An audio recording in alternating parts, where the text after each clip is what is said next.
Important question है, ठीक है। देखिए 5 मार्क्स का क्वेश्चन आता है, ये इम्पोर्टेंट क्वेश्चन है। इस टॉपिक से ऑब्जेक्टिव भी कुछ आ सकता है, ठीक है, और 2 मार्क्स में से भी बन सकता है। तो ध्यान से इस टॉपिक को पूरा एकदम ध्यान से ही देख लीजिएगा और ध्यान से इस टॉपिक को कर ही लीजिएगा। देखिए, प्रथम कोटि अभिक्रिया किसे कहते हैं? उदाहरण लिखे तथा इसका व्यंजक प्राप्त करें, साथ ही इसका अर्ध आयु काल भी ज्ञात करें। ठीक है, इसमें 2-3 क्वेश्चन आता है, लेकिन 5 मार्क्स में एक ही साथ पूछा जाता है। हम पूरे क्वेश्चन को एक ही साथ हम कर दे रहे हैं, ठीक है। प्रथम कोटि अभिक्रिया किसे कहते हैं, इसका एग्जाम्पल लिखना है, ठीक है, रिएक्शन लिखना है और इसका व्यंजक भी प्राप्त करना है, साथ ही इसका अर्ध आयु काल भी ज्ञात करें। तो देखिएगा आंसर, वैसी अभिक्रिया जिनका वेग एक अभिकारक की सांद्रता पर निर्भर करती है, प्रथम कोटि अभिक्रिया कहलाती है। वैसी अभिक्रिया जिनका वेग एक अभिकारक की सांद्रता पर निर्भर करती है। कितने अभिकारक है? एक अभिकारक की। यदि द्वितीय कोटि होता तो वैसी अभिक्रिया जिनका वेग 2 अभिकारक की सांद्रता पर निर्भर करती है, तो द्वितीय कोटि अभिक्रिया कहलाती है। लेकिन यहाँ पे कैसा है? प्रथम कोटि है, तो वैसी अभिक्रिया जिनका वेग एक अभिकारक की सांद्रता पर निर्भर करती है, प्रथम कोटि अभिक्रिया कहलाती है। अब प्रथम कोटि अभिक्रिया का एग्जाम्पल देख लीजिए, ठीक है। क्या है एग्जाम्पल? SO2Cl2 टूटेगा SO2 और Cl2 में बनाएगा, सल्फर डाइऑक्साइड और क्लोरीन में। ये देखिए, ये एग्जाम में आया हुआ है। 2H2O2 टूटेगा 2H2O प्लस O2, ये कौन सी अभिक्रिया है? तो याद कर लीजिएगा, ये प्रथम कोटि अभिक्रिया है। फिर से NH4NO2 टूट के N2 प्लस 2H2 बना रहा है, तो कौन सी अभिक्रिया? प्रथम कोटि अभिक्रिया। अगला देख लीजिए 2N2O5, क्या 2N2O5 ये टूटेगा 2NO2 प्लस O2। ये एग्जाम्पल हो गया किसका? आपका फर्स्ट ऑर्डर रिएक्शन का, मतलब प्रथम कोटि अभिक्रिया का है। ये सब एग्जाम्पल हो गया। अब हम चलिए, अब इसका व्यंजक हम प्राप्त करते हैं, ठीक है। अब इसका व्यंजक, ठीक है, तो चलिए इसका व्यंजक प्राप्त करते हैं। लिखिएगा, माना कि अभिक्रिया, माना कि अभिक्रिया, ठीक है, जो अभिक्रिया है वो ए से, कोई ए है, वो ए से क्या बना है? कोई प्रोडक्ट बन रहा होगा, प्रोडक्ट, ठीक है, प्रोडक्ट। कोई अभिकारक ए है, ए से अभिक्रिया हो के क्या बना है? कुछ प्रोडक्ट बना है, ठीक है। तो यहाँ पे प्रारंभिक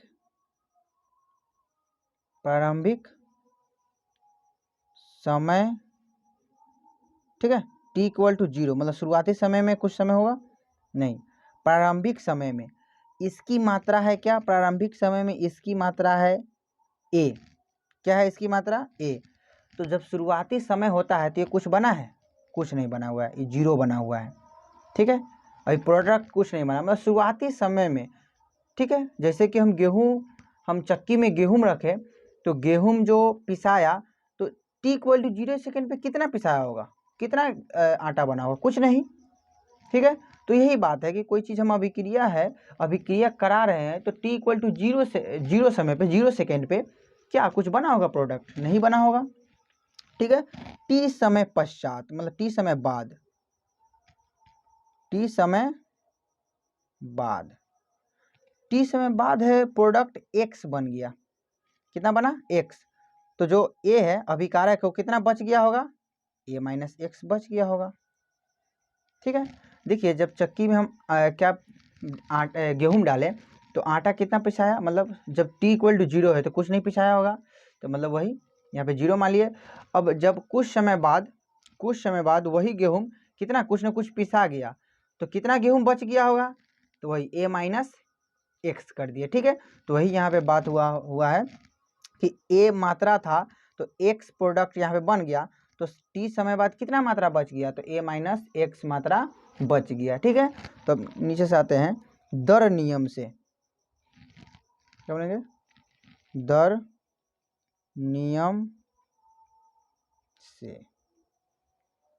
क्या है, अभिक्रिया का जो रेट ऑफ वेग जो होगा, जो दर नियम अभिक्रिया का जो होगा, अभिकारक कितने सांद्रता पर निर्भर करती है, तो अभिकारक के एक सांद्रता पे निर्भर करती है। इसमें पावर कितना होगा, 1 डाल लीजिए। ठीक है, तो यहाँ से क्या कीजिए, आर का आर रखिएगा, के जगह पर के, और ए है अभिक्रिया की 1 सांद्रता, तो टी समय बाद कितना बचा हुआ है, तो ए माइनस एक्स, ए माइनस एक्स, समीकरण इसको लिख लीजिएगा, समीकरण 1। ठीक है, समीकरण 1। उसके बाद हम चलते हैं हम लोग बल गतिकी के नियम से। किस नियम से, बल गतिकी के नियम से। बल गति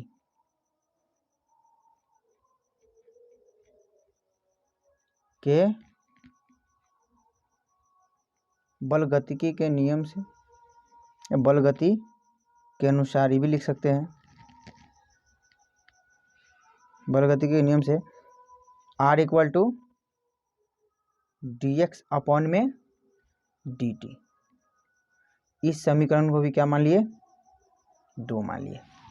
ठीक है, अब लिखेंगे समीकरण 1 एवं 2 से। देखिए R equal to k A minus x और R equal to D x upon में डी टी। ठीक है, दोनों तरीका का लिखने का तरीका है अभिक्रिया के वेग को, तो दोनों में R क्या है, LHS बराबर हुआ तो RHS भी क्या होगा, बराबर हो जाएगा।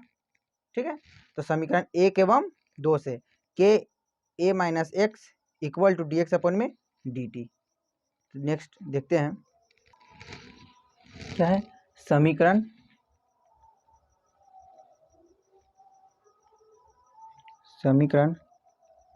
1 एवं 2 से। ठीक है, क्या है, K A minus x equal to D x upon में डी टी। एक्स वाले पार्ट को एक तरफ करते हैं, इसको डी टी को उधर ले जाते हैं। ठीक है, क्या हो जाएगा, k d t equal to D x upon में ए माइनस एक्स। दोनों तरफ समाकलन करने पर, इंटीग्रेशन करने पर, दोनों तरफ समाकलन करने पर, ठीक है, क्या हो जाएगा, इसका क्या करेंगे, हम समाकलन करेंगे तो क्या हो जाएगा, देखिए के बाहर आ जाएगा, कांस्टेंट है किसका, dt का समाकलन, और dx अपॉन में a माइनस एक्स, मतलब a अपॉन 1 अपॉन में a माइनस एक्स का हम लोग समाकलन करेंगे। तो यहाँ पे क्या हो जाएगा, के dt का समाकलन t प्लस सी, इसका क्या हो जाएगा, ये हो जाएगा यहाँ पे 1 अपॉन में a माइनस एक्स का जो समाकलन होता है वो हो जाता है क्या, लॉग, क्या हो जाता है, लॉग ये बेस रहेगा 1 अपॉन में a माइनस एक्स। ठीक है, अब देखिए हम क्या करेंगे, यहाँ से हम इसको लिखते हैं, इसको जैसे हम ऊपर भेजते हैं, ठीक है, जैसे कि इसको ऊपर, तो k t plus c equal to हो जाएगा लॉग ई बेस, नीचे वाला पार्ट को हम ऊपर भेजते हैं तो a माइनस एक्स इसके पावर -1 हो जाएगा।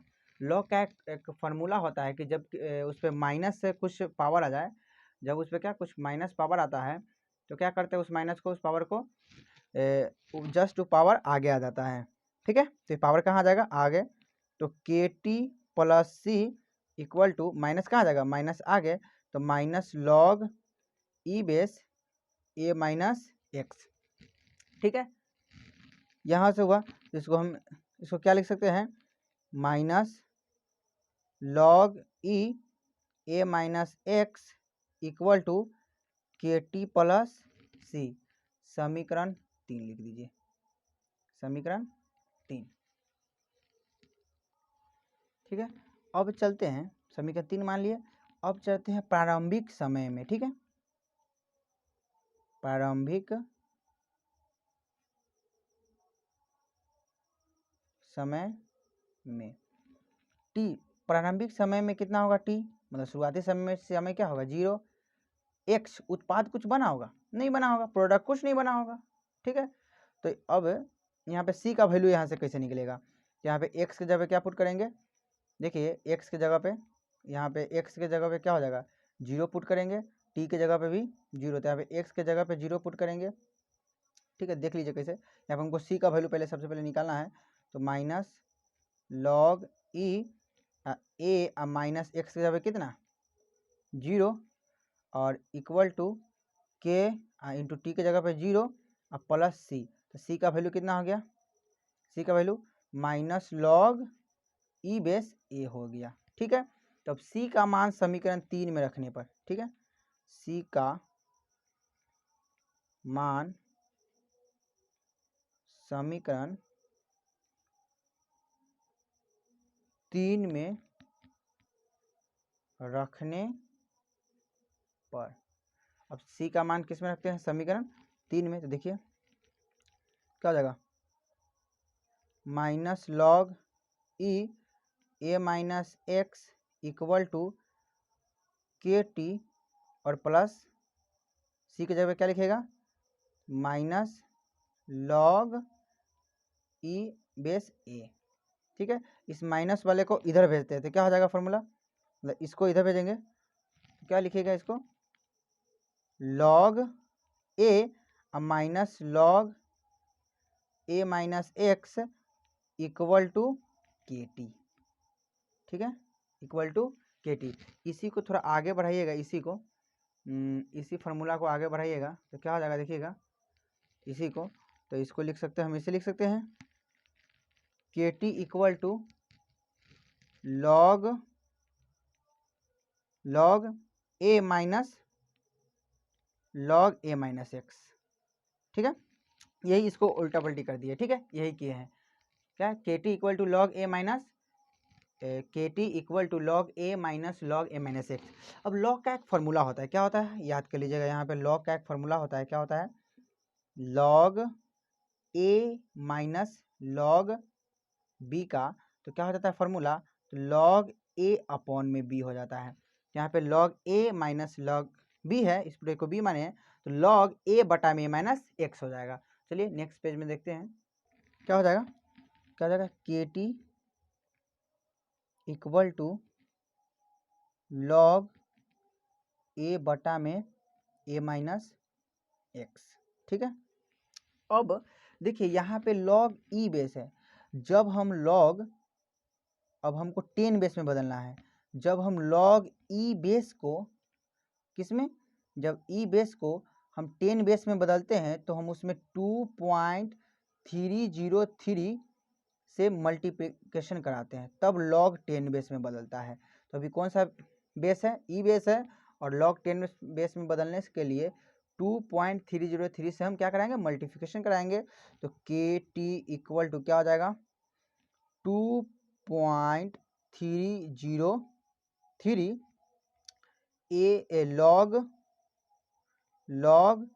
10 बेस ए बटा में ए माइनस एक्स, ठीक है। यहाँ से के इक्वल टू क्या फॉर्मूला आ जाएगा 2.303 लॉग 10 बेस ए बटा में ए माइनस एक्स अपॉन में टी, ठीक है, या टी इक्वल टू यहीं से क्या एक फार्मूला बन गया आपका, यही प्रूव हो गया। यहाँ तक प्रथम कोटि अभिक्रिया का ये क्या हो गया आपका व्यंजक हो गया, प्रथम कोटि अभिक्रिया का व्यंजक। यहाँ टी को इधर कीजिए, के को इधर भी कर सकते हैं, तो T equal to 2.303 log 10 base A बटा में ए माइनस एक्स अपॉन में क्या हो जाएगा के, ये भी आपका एक फार्मूला बन गया, ये भी आपका क्या एक फार्मूला बन गया, ठीक है। तो ये आपका क्या हो गया प्रथम कोटि अभिक्रिया का व्यंजक आपको प्रूव्ड हो गया।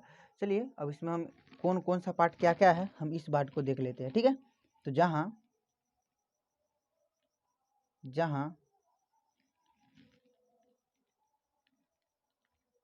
ठीक है, जहाँ जो के है, जहाँ के क्या है, दर स्थिरांक, दर स्थिरांक, जो अभिक्रिया का दर स्थिरांक, ठीक है। टी क्या है, तो टी क्या है, समय है, समय। ए क्या है, ए तो प्रारंभिक मात्रा, प्रारंभिक मात्रा, प्रारंभिक मतलब शुरुआती में कितना मात्रा लिए हुए हैं। एक्स क्या है, अभिकृत मात्रा, मतलब बना कितना है टी समय बाद, अभिकृत मात्रा या बना हुआ मात्रा इसको बोल सकते हैं। ए माइनस एक्स क्या है, ए माइनस एक्स इसको बोलते हैं शेष मात्रा, शेष, ए माइनस एक्स क्या है, शेष मात्रा, शेष मात्रा, ठीक है। चलिए, तो ये आपका प्रथम कोटि अभिक्रिया का व्यंजक हमको क्या हुआ, प्रूव्ड हो गया। अब हमको इसका अर्ध आयुकाल हमको प्राप्त करना है। तो सबसे पहले अर्ध आयुकाल किसे कहते हैं ये तो हमको जानना होगा, ठीक है। अर्ध आयुकाल किसे कहते हैं, तो वह समय जब अभिक्रिया की आधी मात्रा शेष रह जाती, मतलब वह समय जब अभिकारक की आधी मात्रा शेष रह जाती है, तो इस समय को अर्ध काल या अर्ध आयुकाल कहते हैं, ठीक है। तो चलिए इसका देख लेते हैं परिभाषा फास्ट। अर्ध आयुकाल, अर्ध आयुकाल। अब अर्ध आयुकाल किसे कहते हैं, तो अर्ध आयुकाल पे बात करते हैं। तो अर्ध आयुकाल से स्पष्ट है इस वर्ड से ही कि आधा समय, मतलब अभिक्रिया क्या होगा, आधा संपन्न हो गया होगा, ठीक है। इसका परिभाषा क्या लिखेगा, वह समय या वह काल, ये भी लिख सकते हैं, वह समय जब अभिकारक की आधी मात्रा, आधी मात्रा शेष रह जाती है, मतलब शेष रह जाती है, तो वह समय अभिक्रिया की अर्ध आयुकाल कहलाती है। क्या कहलाती है, अर्ध आयुकाल, अर्ध आयुकाल कहलाती है, ठीक है। एक बार और परिभाषा देख लीजिए, वह समय जब अभिकारक की आधी मात्रा शेष रह जाती है, ठीक है, तो वह समय अभिक्रिया की अर्ध आयुकाल कहलाती है, ठीक है। तो हम अभिक्रिया की अर्ध आयुकाल हम लोग निकालते हैं। फिर से वही बात है, ठीक है। ये अभिक्रिया मान सकते वही अभिक्रिया है, तो माना कि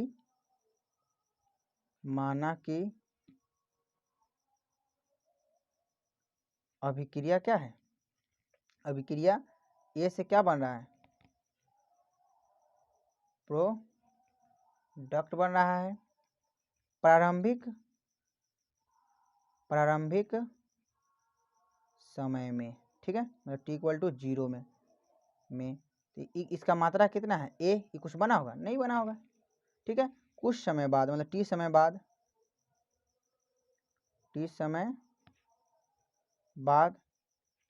टी समय बाद ई बन गया एक्स, तो ये कितना बच गया होगा, ए माइनस एक्स बच गया होगा, ठीक है। चलिए आगे देखते हैं, चलिए ठीक है।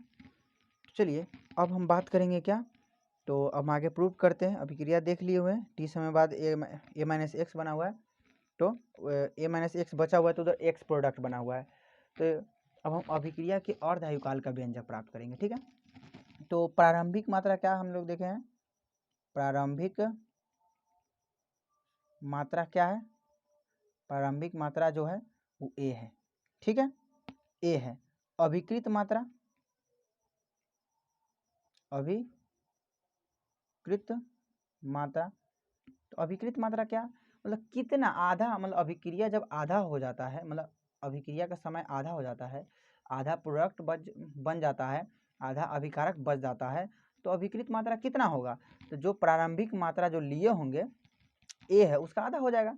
मतलब जब अभिक्रिया आटा आधा पिसा जाए, मतलब गेहूं हम 10 kg लिए हैं, तो इस अभिक्रिया का अर्ध आयुकाल कितना हो जाएगा, मतलब कितना आटा पिसाया होगा आधा समय में, तो 5 kg। ठीक है, तो ये अभी प्रारंभिक मात्रा कितना लिए हुए हैं, 1 kg लिए हुए हैं ए, तो कितना बच जाएगा अभिकृत मात्रा, मतलब आधे समय में, तो A/2 हो जाएगा। ठीक है, A/2 शेष, इसको 1 से सूचित करते हैं। ठीक है, शेष मात्रा कितना होगा, शेष मात्रा वही आधा A/2 बचेगा। देखिए कैसे शेष मात्रा को हम कैसे सूचित करते हैं, A-x से, तो A-x तो क्या है, A का A, अभी x कितना निकाले हैं, A/2, तो क्या हो जाएगा, A/2 बचेगा। मतलब क्या बात हुआ कि जो प्रारंभिक मात्रा है उसको क्या लिए हुए है A, तो जब अभिक्रिया के आधा अभिक्रिया की बात हो जाती है तो A कितना, आधा बचेगा सिर्फ, और शेष मात्रा भी कितना ही बचेगा, आधा बचेगा। तो अब हम क्या है, हम अब क्या लगाएंगे, अब हम लगाएंगे फॉर्मूला। ठीक है, प्रथम कोटि अभिक्रिया से, प्रथम कोटि अभिक्रिया से। ठीक है, क्या फॉर्मूला आता है, तो T equal to 0.69, T equal to क्या फॉर्मूला है, अभी पढ़े हैं 2.303। ठीक है, T इक्वल टू, इसको अलग लिख लेते हैं, T equal to 2.303 log 10 base A बटा में A-x अपॉन में K। चलिए इसी फॉर्मूला को हम आगे बढ़ाते चलते हैं। ठीक है, अब यहाँ पे जो बात क्या है, अब T हाफ, अब अभिक्रिया के अर्ध आयुकाल, तो इसको सूचित करते हैं T हाफ से, 1/2 से। अभिक्रिया के अर्ध आयुकाल T लिखना है, उसके नीचे 1/2 लिख देना है छोटा सा, ये अभिक्रिया के अर्ध आयुकाल हो गए। तो यहाँ पे 2.303 log 10 बेस तो होगा, A का वैल्यू कितना है, तो A का A ही रह जाएगा, लेकिन A-x कितना है, तो A-x A/2 आया है, A/2 अपॉन में K। A से A कट गया, 2 कहाँ चला जाएगा, ऊपर। ठीक है, तो T हाफ कितना आ जाएगा, T हाफ कितना आ जाएगा, 2.303 log 10 बेस 2 log 2 अपॉन में K। तो आपको log 2 का वैल्यू पता होना चाहिए, क्या होना चाहिए पता, आपको सबसे पहले log 2 का वैल्यू पता होना चाहिए। log 2 का वैल्यू कितना होता है तभी निकल पाएगा। चलिए देखिए हमसे क्या हो जाएगा, T1/2 इक्वल टू 2.303, और जो log 2 का जो वैल्यू होता है, कुछ पता है क्या आप लोगों को, log 2 का वैल्यू क्या होता है, तो log 2 का जो वैल्यू होता है 0.3010 होता है, अप्रोक्सीमेट 0.3। ठीक है, अपॉन में क्या हो जाएगा, ये K का K होगा। जस्ट इसको 2.303 और 0.3010 से मल्टीप्लिकेशन कराइएगा, जो अर्ध आयुकाल का जो फॉर्मूला आ जाएगा, इसको मल्टीप्लिकेशन कराए पे 0.693 अपॉन में K। ये आपका एक फार्मूला आ गया अभिक्रिया की अर्ध आयुकाल का, किसका, अभिक्रिया की अर्ध आयुकाल का, अभिक्रिया की अर्ध आयुकाल का एक फार्मूला आपका यहाँ पे बन गया। ठीक है, अभिक्रिया की अर्ध आयुकाल का एक फार्मूला क्या बन गया, T हाफ इक्वल टू अर्ध आयुकाल इक्वल टू 0.693 अपॉन में K, 0.693 अपॉन में K। और यहाँ पे याद कर लीजिएगा log 2 का जो वैल्यू होता है, 10⁻2 का जो वैल्यू होता है वो 0.3010 होता है।